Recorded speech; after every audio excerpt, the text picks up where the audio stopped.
MBBS in abroad. Apollo MedSkill 6 years of MBBS program will be completed in 35 lakhs only.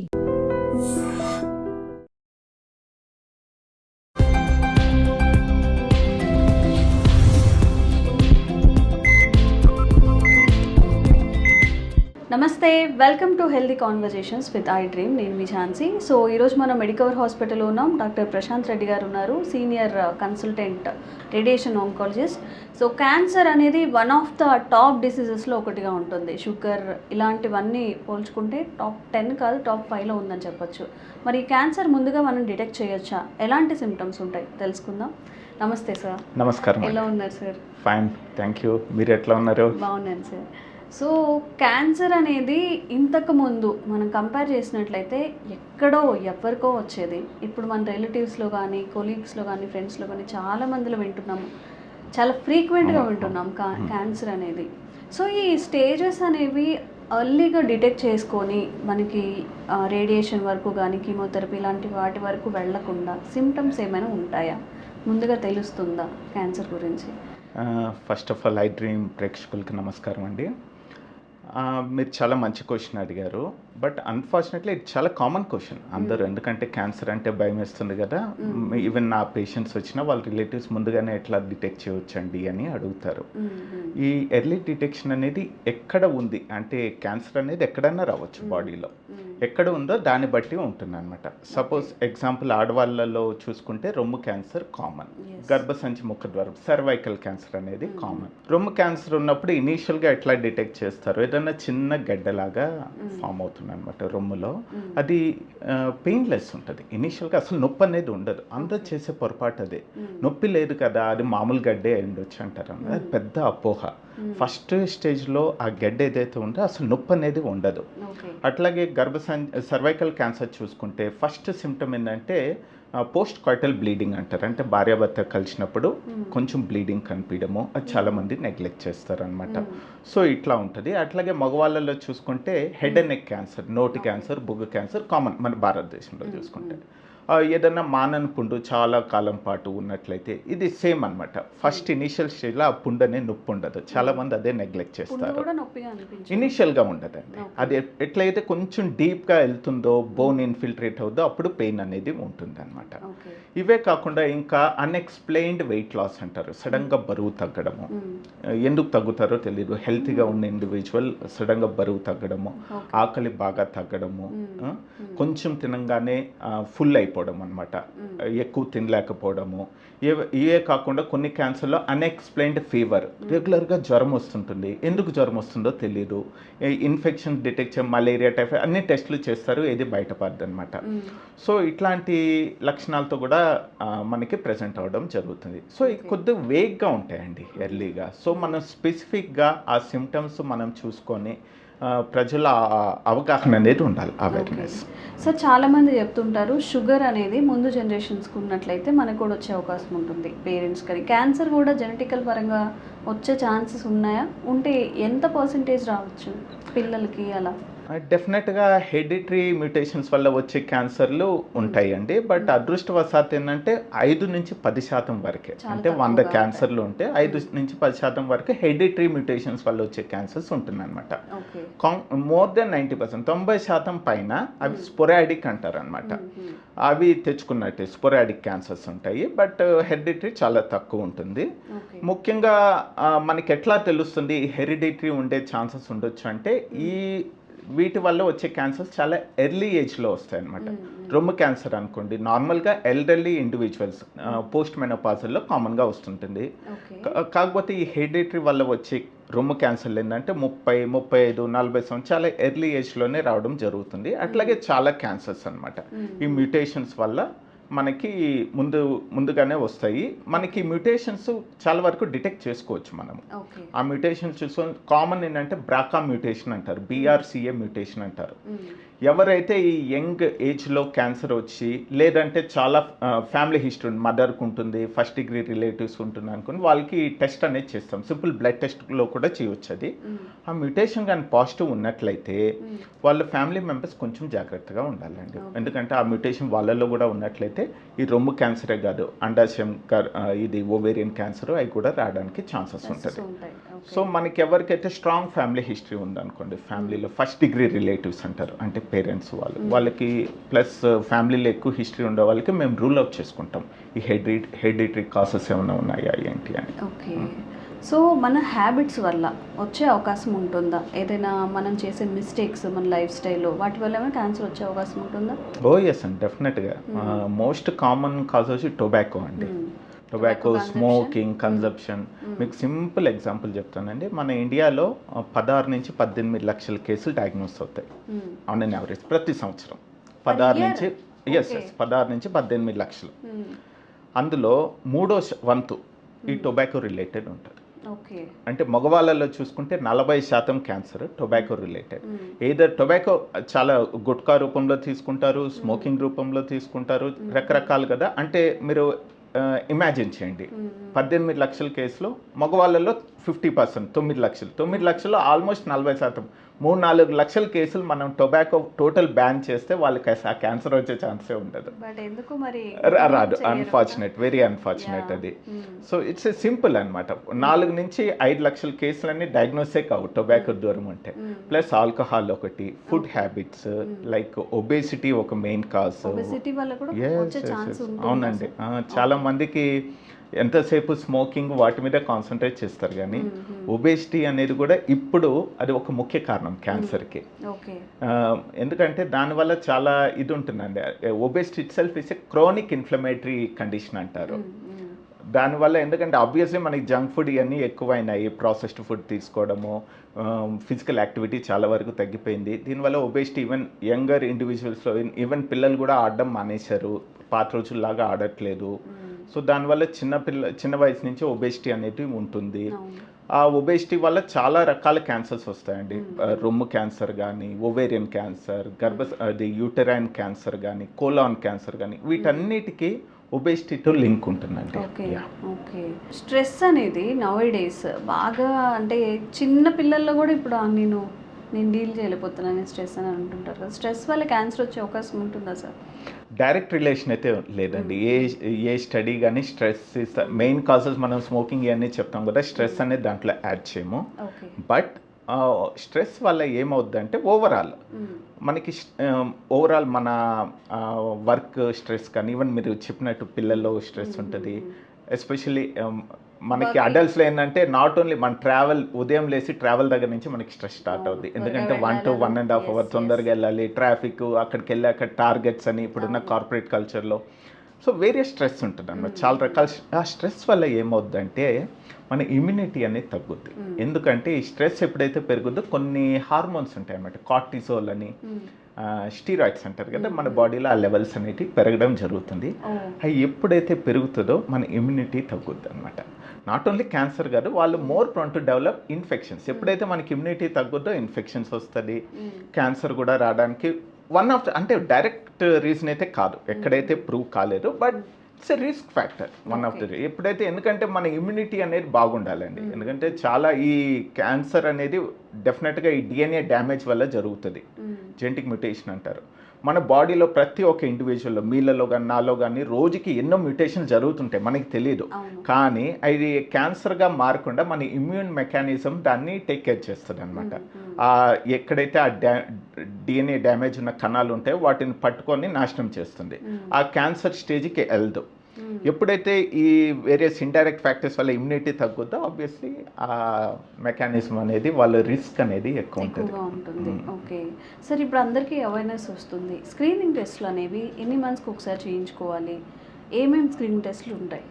చాలా మంచి question అండి. మనం divide చేద్దాం ఆడవాళ్ళు మగవాళ్ళు అన్నట్టు.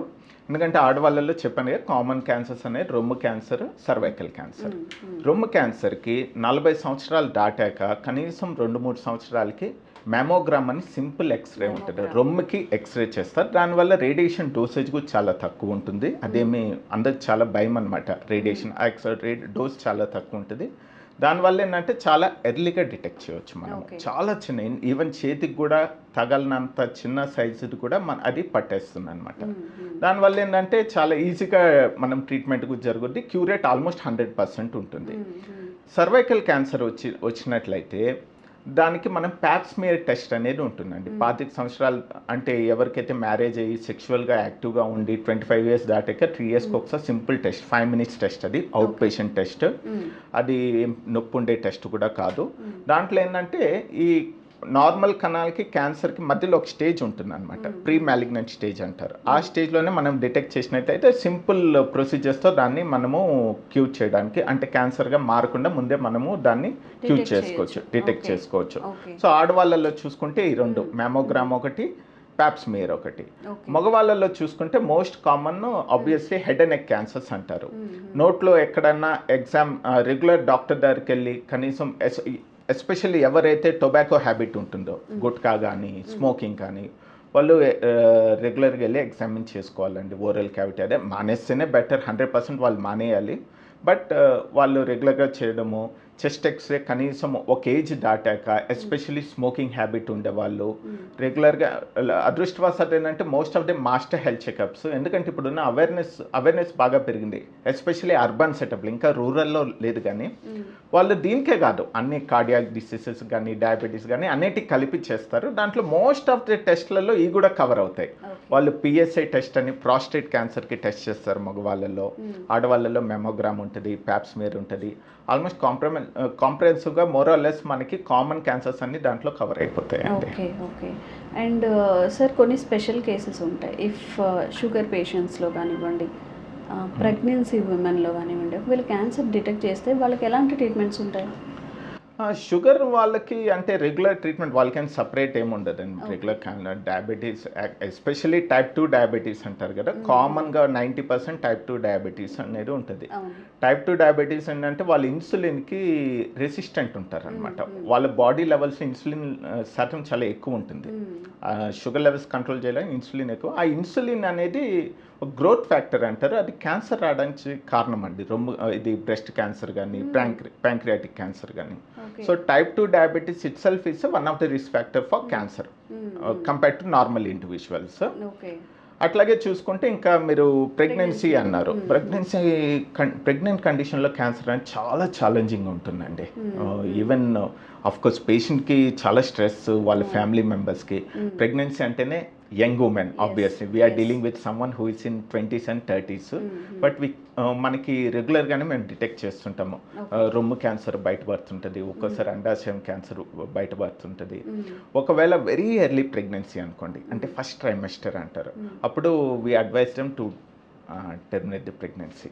ఎందుకంటే మదర్ని మనం సేవ్ చేసుకోవాలి కదా, we can't wait for 9 months. ఎందుకంటే మనం ఏ ట్రీట్మెంట్ చేసినా కూడా ఫీటస్ మీద ఎఫెక్ట్ ఉంటుంది.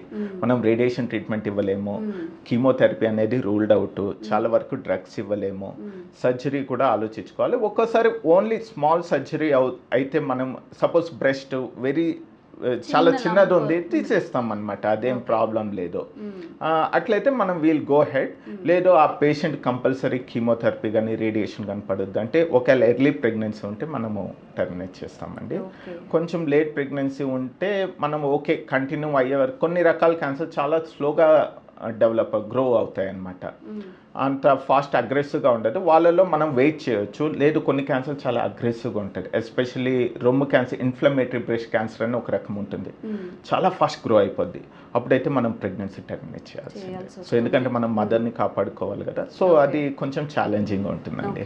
అండ్ లాస్ట్గా ఒక అందరికీ అవేర్నెస్ వస్తుంది సార్, బట్ ఇంకా రావాల్సి ఉంది. ఫుడ్ కానీ ఫుడ్ హ్యాబిట్స్ కానీ మనం యూస్ చేసే డిషెస్ కానీ అవి కానీ ఎలాంటి జాగ్రత్తలు తీసుకోవాలి, వాటి వల్ల క్యాన్సర్ వచ్చే అవకాశం ఏమైనా ఉంటుందా? ఆ రిస్క్ అయితే డెఫినెట్గా ఉందండి. ఎందుకంటే ఆబ్వియస్లీ సింపుల్ ఏంటంటే ప్రాసెస్డ్ ఫుడ్. ప్రాసెస్డ్ ఫుడ్ వల్ల వస్తుందా సార్ క్యాన్సర్ వచ్చే? సింపుల్ అండ్ ప్రాసెస్డ్ ఫుడ్ అంటే ఏంటి, అది ఫస్ట్ క్వశ్చన్ చెప్తాను. ఎందుకంటే చాలా మంది anything comes in a packet. Okay it's a processed food. ఏంటంటే ప్యాకెట్లో వచ్చిందంటే అది 6 నెలలు సంవత్సరము ఉండాలి కదా. స్టోరేజ్ ఉండాలి. దానికి ఏమి యాడ్ చేస్తారు వాళ్ళు? Preservatives add preservatives. చేయాలి, కలరింగ్ ఏజెంట్స్ యాడ్ చేయాలి, ఇవన్నీ యాడ్ చేయాలి కదా. సో ఇవన్నీ నోన్ కార్సినోజన్స్ అండి. అన్నీ ఏంటంటే అన్నీ కాదు, చాలా మటుకు. So better avoid processed foods, stored foods. Even meet కూడా ఫ్రెష్గా ఉండే మీట్ తీసుకోవచ్చు, ఏం ప్రాబ్లం లేదు. But stored meet, processed meet మటుకు అవాయిడ్ చేసుకోవాలి. ఇది మన యాక్చువల్గా మన ఇండియాలో ఇది వరకైతే లేదు, ఇప్పుడు మీకు ప్యాక్డ్ మీట్ దొరుకుతుందండి. ఇది రకరకాల సాసేజెస్ అని యాప్స్ కూడా వచ్చేసాయి, వెంటనే ఫుడ్ డెలివరీ అని చెప్పేసి. నాట్ ఓన్లీ ద సాసేజెస్ అని, ఇవన్నీ మన ట్రెడిషనల్ ఫుడ్ కాదు. మామూలుగా మనం మీట్ అంటే చికెన్, మటన్ తినేవాళ్ళు అప్పటికప్పుడు చేసుకొని తెచ్చుకుంటారు. It's not a risk. అవన్నీ కూడా కలిపేసి ప్యాకెట్ ఏదైతే ఈ మీట్ ఇవన్నీ ఉంటాయి, సాసేజెస్, అవి మీకు స్టోర్డ్ ఉంటాయి కదా, ప్యాకెట్లో ఉంటాయి. అవి ప్రిజర్వేటివ్స్ డెఫినెట్లీ యూస్ చేస్తారు. అవి రిస్క్ ఫ్యాక్టర్ అంటారు అనమాట. ఇదే కాకుండా high fatty diet, fried foods, ఇవన్నీ కూడా ఆబ్వియస్లీ ఒబేసిటీకి కారణం. అది obesity itself is a risk factor, మనం మాట్లాడుకున్నాము. సో డైట్ అనేది definitely it plays a role అండి. ఎంతవరకు వీలున్నంత వరకు మనం ఇంట్లో వండుకొని నేచురల్గా అయ్యే తింటే మంచిది. బయట ఫుడ్ మ్యాక్సిమం అంటే టోటల్ అవాయిడ్ చేయడం అనేది ఇంపాసిబుల్. మ్యాక్సిమం తగ్గించుకోండి, నెలకు ఒకసారి మ్యాక్సిమం 2 సార్లు ఏదన్నా స్పెషల్ అకేషన్స్లోనో బయట తీసుకోండి. అది కూడా ప్రాపర్ మంచి చోటు తీసుకోండి. రెగ్యులర్గా అయితే దయచేసి తీసుకోవద్దు. ఇంట్లో మీరు వండిందే మంచిది తీసుకోండి. ఏదైనా ఇంట్లో మీకు ఫ్రైడ్ తినాలా, ఫ్రైడ్ అనేది ఎప్పుడో ఒకసారి తినండి, అది ఇంట్లో చేసుకొని తినండి అని చెప్తాను. ఇంతకుముందు ఫ్రైడ్స్ కూడా సార్ ఇంట్లో చేసుకున్నప్పుడు మంత్లీ ఒకసారి ఈ పొటాటో కానివ్వండి అవి చేస్తే రోజు హ్యాపీగా ఉండేది. ఇప్పుడు ఏంటంటే మనకి చాలా ఫ్రీక్వెంట్గా దొరుకుతున్నాయి, అంత ఇంట్రెస్ట్ కూడా ఉండట్లేదు మనకి ఆ ఫుడ్స్ మీద. సో సార్ చెప్పిన అంటే స్క్రీనింగ్ టెస్ట్లు ఎందుకు వస్తాయి, ఎవరెవరికి వచ్చే అవకాశం ఉంది, అపోహలు సార్. అండ్ ఇంకొక డౌట్ ఏంటంటే రేడియేషన్. ఇప్పుడు మనం మాట్లాడుకోవాలంటే మూవీస్లో కానివ్వండి, బయట కానివ్వండి, రేడియేషన్ వల్ల జుట్టు ఊడిపోతుంది క్యాన్సర్ ట్రీట్మెంట్లో అనేది ఒక్కటి మాత్రమే చూపిస్తుంటారు. ఒక్క కాంప్లికేషనే ఉంటుందా, లేకపోతే అసలు ఆ తర్వాత పేషెంట్కి ఎలాంటి బెనిఫిట్స్ ఉంటాయి రేడియేషన్ ట్రీట్మెంట్ తర్వాత? ఫస్ట్ ఆఫ్ ఆల్ రేడియేషన్ వల్ల జుట్టు ఊడడం అనేది అది కీమోథెరపీకి ఉంటుంది. రేడియేషన్ అన్లెస్ మనం తలకి ట్రీట్ చేస్తే, ఇప్పుడు బ్రెయిన్ ట్యూమర్ అనుకోండి, ఆ భాగంలో ట్రీట్ చేసినప్పుడు జుట్టు ఊడడం జరుగుతుంది. రేడియేషన్ అనేది first of all localise treatment అండి. ఎక్కడ ఉందో అక్కడ వరకే ట్రీట్ చేస్తాము, కీమోథెరపీ లాగా కాదు. అది ఫస్ట్ ఆస్పెక్ట్. సెకండ్ ఏంటంటే పెద్ద అపోహ ఏంటంటే కరెంట్ వైద్యం అంటారు. కరెంట్ అంటే చాలా మంది ఇప్పటికి ఏదో నేను షాక్ ఇస్తాను, ఎలక్ట్రిసిటీ, అది కాదండి. సింపుల్ ఎక్స్రే చేసినట్టు ఉంటుంది. చాలా మంది ఎప్పుడో ఒకసారి ఎక్స్రే తీసుకొని ఉంటారు కదా, నొప్పి అనేది ఉండదు. అందులో మనం రేడియేషన్లో యూజ్ చేసేది కూడా ఎక్స్రే కిరణాలే. అది పేషెంట్కి తగిలినట్టు ఉండదు, స్మెల్ ఉండదు, కనపడదు. సో అది పెద్ద అపోహ అనమాట. ప్లస్ ఇంకోటి ముఖ్య విషయం ఏంటంటే పాత రోజుల్లో లాగా కాదండి, ఇప్పుడు చాలా అడ్వాన్స్ టెక్నిక్స్ వచ్చాయి. Advance techniques in the sense ఎక్కడైతే క్యాన్సర్ ఉందో అక్కడ ఫోకస్డ్గా, లోకలైజ్గా, ఫోకస్డ్గా ట్రీట్ చేస్తాము. సరౌండింగ్ నార్మల్ స్ట్రక్చర్స్ ఏవైతే ఉన్నాయో మొత్తం స్పేర్ చేయడం జరుగుతుంది. కాబట్టి ఇది వరకు అట్లా కాదు, ఈవెన్ పెద్ద వయసు వాళ్ళకి కూడా మనం రేడియేషన్ ట్రీట్మెంట్ చేయడం జరుగుతుంది. 80-90 సంవత్సరాల వాళ్ళకి కూడా రేడియేషన్ చేసుకోవచ్చు. ఎందుకంటే సైడ్ ఎఫెక్ట్స్ అనేవి చాలా తక్కువ ఉంటుంది. సేఫెస్ట్ ట్రీట్మెంట్ క్యాన్సర్కి రేడియేషన్ అండి. ఓకే. సో పేషెంట్ ప్రాణం నిలపడం ముఖ్యం. మనకి జుట్టు అనేది లైక్ ఆ టైంకి చాలా తక్కువ ఇంపార్టెన్స్ అనిపిస్తుంది, తర్వాత జుట్టు రావచ్చు, బట్ ప్రాణం లేకుండా ఎక్కడి నుంచి వస్తుంది? దీన్ని అర్థం చేసుకోండి, పానిక్ అవ్వద్దు. అండ్ ఈ వీడియో ఎవరికి యూస్ఫుల్ అవుతుందో అనుకుంటున్నారో కూడా వాళ్ళకి ఫార్వర్డ్ చేయండి. Thank you so much. Thank you అండి. Sir, one life lesson what medicine has taught you. Whatever you can do without expecting. But I really believe మన పాజిటివ్ యాటిట్యూడ్ ఉంటేనే మనం ఏదైనా సాధించగలం. గట్ని మనం కరెక్ట్గా డీల్ చేసినట్లయితే అది మనకి పాజిటివ్ హార్మోన్స్ని రిలీజ్ చేస్తుంది. షుగర్ వచ్చిన వాళ్ళ పరిస్థితి ఏంటి? పొట్ట దగ్గర పెరిగితే దాన్ని ఆండ్రాయిడ్ అంటారు, ఆండ్రాయిడ్ ఫోన్ కదా. అసలు థాట్స్ ఎందుకు వస్తాయి? బ్రెయిన్ డెడ్ అంటే దానికి ప్రపంచం అంతా కూడా కొన్ని నిర్దిష్టమైనటువంటి లక్షణాలు ఉంటాయి. మానసికంగా ధైర్యంగా ఉంటే క్యాన్సర్ జయించవచ్చు. You are a doctor for a cause sir, అంతే. వాళ్ళకి వచ్చిన ఆదాయం కాకుండా ఫ్రీ సర్వీస్ ఎంతమందికో చేస్తుంది.